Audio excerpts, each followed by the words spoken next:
오늘 하나님의 말씀은 히브리서 6장 4절에서 6절 다시 한번 읽어보겠습니다. 한번 비침을 받고 하늘의 은사를 맛보고 성령에 참여한 바 되고 하나님의 선한 말씀과 내세의 능력을 맛보고도 타락한 자들은 다시 새롭게 하여 회개하게 할 수 없나니 이는 그들이 하나님의 아들을 다시 십자가에 못 박아 드러내놓고 욕되게 함이라 라고 말씀하고 있습니다. 자, 중생한 자들이 경험하는 것들 중에 오늘 두 가지가 지금 남아있죠. 더하고 왜 타락할까? 그런 사람들이 어떻게 타락할 수가 있을까라는 그 결론을 오늘 내리겠습니다. 자, 5절 보시면 두 가지가 나오죠. 먼저 하나님의 선한 말씀과, 그런데 이 두 가지 나오죠. 두 가지가 나오는데 선한 말씀과 또 뭐라고 그랬습니까? 거기 보면은 내세의 능력을, 그러면서 두 가지 다 맛보고가 나와요. 4절에도 여기 나오는데 제가 설명을 드렸죠. 살짝 찍어서 간을 보는 게 아니고 경험적인 체험을 가리킨다라고 말하고 있습니다. 우리가 어떤 걸 경험할 때에 이렇게 부딪히잖아요. 우리가 직접 경험하잖아요. 그런 식으로 맛을 본다라는 것은 그런 의미를 가지고 있습니다. 그런데 하나님의 선한 말씀을 맛보았다는 거예요. 여기서 말씀을 로고스가 아닌 레마. 로고스라는 것은 성경 전체, 그 하나님의 말씀을 전체를 두고 얘기를 할 때 로고스라고 얘기를 합니다. 그리고 이 레마라는 말은 어떤 경험적인 것, 성취된 것들, 그 개인적인, 개별적으로 성취되는 그것. 그래서 레마의 그 뜻 속에는 그 내 속에 박힌다라는 그런 의미도 가지고 있어요. 근데 그것을 자기들의 눈으로 직접 확인한 것입니다. 이것을 맛보았다라고 표현을 했어요. 그 다음에 마지막 한 가지로 여기 내세 능력이죠. 원문을 다시 번역한다면은 오는 세상의 능력들이 됩니다. 이 사람들이 하나님의 레마와 함께 경험한 하나님의 말씀이죠. 말씀과 함께 경험한 맛보고가 바로 이것이에요. 그들은 앞으로 다가올 세상의 힘을 미리 경험한 자들이에요. 내세란 말은 장차 임하게 될 세상이죠. 그 세상을 이미 이 세상에서 맛보았고 그것은 이미 시작된 것이라는 것을 알 수가 있습니다. 우리가 누가복음 17장 21절 보시면 예수님께서는 바리새인들이 하나님의 나라가 어느 때에 임합니까? 라고 이제 물어볼 때에 뭐라고 말씀해요? 하나님의 나라는 볼 수 있게 임하는 것이 아니요 또 여기 있다 저기 있다라고 말할 수가 없다. 하나님의 나라는 어디에 있다? 너희 안에 있느니라 라고 말씀을 했어요. 새 시대가 이미 임했다는 것입니다. 너희 속에 임했다는. 누군가가 경험했다면은 이미 하나님의 나라가 그 안에 시작된 것이 분명합니다. 그러한 내세의 능력을 그들이 맛봤다는 거예요. 근데 그러한 내세의 능력을 맛보고도 타락한 자들은, 여기서 타락한이라는 말은 고의적으로 불신실한 행동을 한 것을 말합니다. 히브리어, 바로 이 히브리어 말이라는 말에서 나온 말이에요.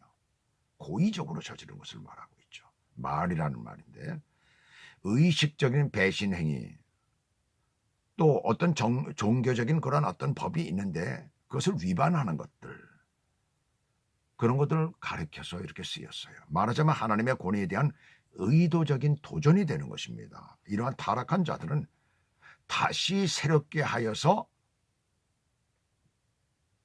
회개케 할 수가 없다는 거예요. 여기서 우리에게 당장 발생하는 의미는 이처럼 하나님이 기뻐하시는 영광된 출발을 한 저들이 어떻게 타락할 수 있느냐 이거예요.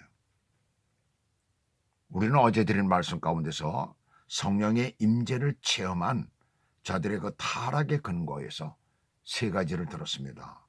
어떤 일들이냐면 그들이 타락하게 되는 것이 성령의 소멸, 또 성령을 근심하게 하는 것, 그 다음에 또 성령을 속이는 것, 이렇게 세 가지를 이제 얘기를 드렸어요.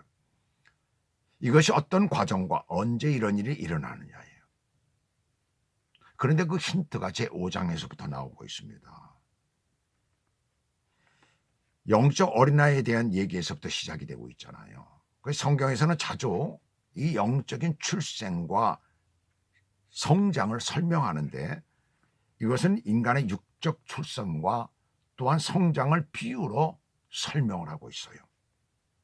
그래서 어린아이란 말도 또 젖이란 말도 그 비유도 육적인 성장에서 끌어온 그런 말씀드립니다.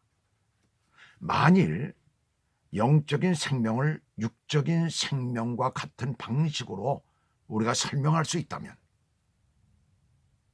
우리의 육적인 생명은 출생으로부터 시작되는 것은 아니에요.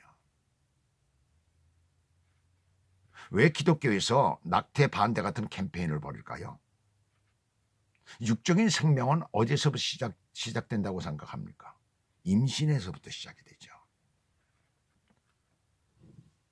우리는 임신을 출생 혹은 신생이라고 하지를 않아요. 임신을 했다가 종종 유산하는 경우 그것을 출생이라고 하질 않죠. 뭐라고 얘기를 합니까? 사산이라고 하죠. 유산했다고 하죠. 그렇다면 영적인 생명에 있어서도 육적인 생명에 있어서와 마찬가지로 출생이 있기 이전의 잉태기간에 진정한 성령의 생명이 형성되지 않고 끝나는 일은 없을까? 마치 태아가 어머니 뱃속에서 조금씩 형성되어 가듯이 이와 흡사하게 새신자도 다른 사람의 믿음과 생명력에 의해서 양육되는 그런 시기가 없을까? 자, 갈라디아서 4장 19절을 한번 보겠습니다.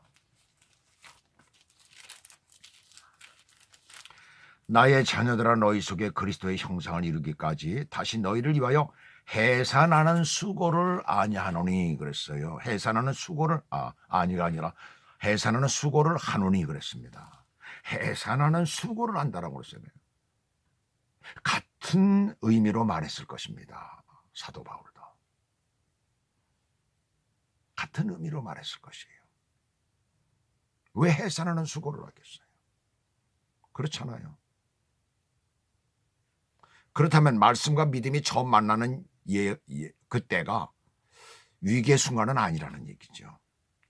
이것은 임신의 시기이기 때문이에요.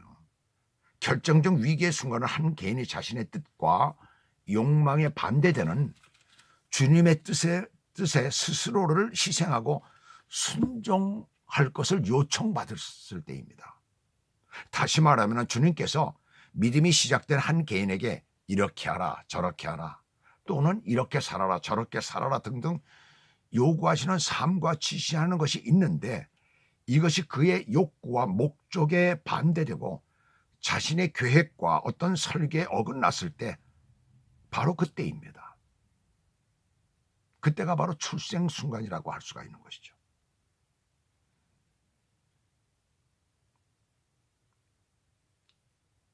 이 태아에게 바이러스가 임할 때에 그 태아는 온전하지가 못합니다. 그렇잖아요. 이 뱃속에서 어떤 문제가 생겼을 때 온전할 수가 없는 것이에요. 그래서 이 태아에게 욕심이라는 바이러스 또는 게으름이라는 바이러스 또는 배역이라는 바이러스 혹은 속이는 바이러스 등등의 많은 공격에 그 뱃속에서 그 생명을 잃게 되면은 출생이 아닌 사산이 되는 것이죠. 유산이 되는 것이에요. 5장에서 보면 그리스도에 관하여 말씀을 하실 때 우리는 그리스도처럼 하나님의 뜻에 순종하고 예수님께서 고난의 값을 지불하셨듯이 그것을 배우기 위하여 부르심을 받은 것을 우리가 깨달았을 때 바로 그것이 출생의 순간인 것입니다. 바로 5장에서도 그렇게 말씀을 했어요.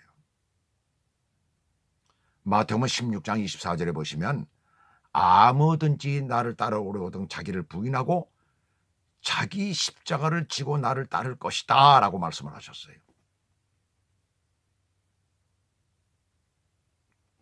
주님은 이러한 호소를 여러 해에 걸쳐서 하실 수도 있습니다. 그러나 우리의 주님의 호소에 순종하기를 원하시는 그 요구에 근본적으로 만약에 거부를 한다면 이것이 곧 임산부로 얘기를 한다면 유산이요 영적으로 얘기하면 타락의 순간인 것입니다. 말씀과 믿음이 만나서 잉태되는 순간 그때 생기는 그 기쁨이 회개의 기쁨이 출생으로 이어지는 기간은 곧 순종으로 이어지는 기간은 사람의 성향에 따라서 다를 수가 있습니다. 그래서 어떤 사람은 그 자리에서 그것이 평생 순종으로 이어지기도 하고 어떤 사람은 여러 달 혹은 여러 해 동안 회개에서 오는 기쁨을 누릴 수가 있습니다. 그러나 이것은 단지 태아로서의 신자의 생활인 것이에요. 바로 신생 출생되는 것은 아닙니다. 거듭나는 것은 아니라는 것이에요. 우리 자신의 행위를 중단하고 예수 그리스도 안에서 순종의 삶을 살 때 이것이 예수님 안의 안식이요 평화요 진정한 믿음 생활의 시작이라고 할 수가 있습니다.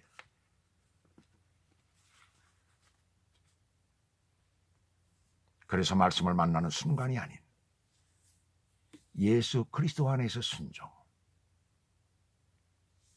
바로 그것이 우리가 출생되어지는 그러한 순간인 줄 믿습니다. 이러한 순간의 기쁨을, 이런 순종의 기쁨, 그리고 탄생의 기쁨, 내가 거듭났다는 기쁨을 오늘도 누리며 사시기를 주님의 이름으로 축복합니다. 기도하겠습니다.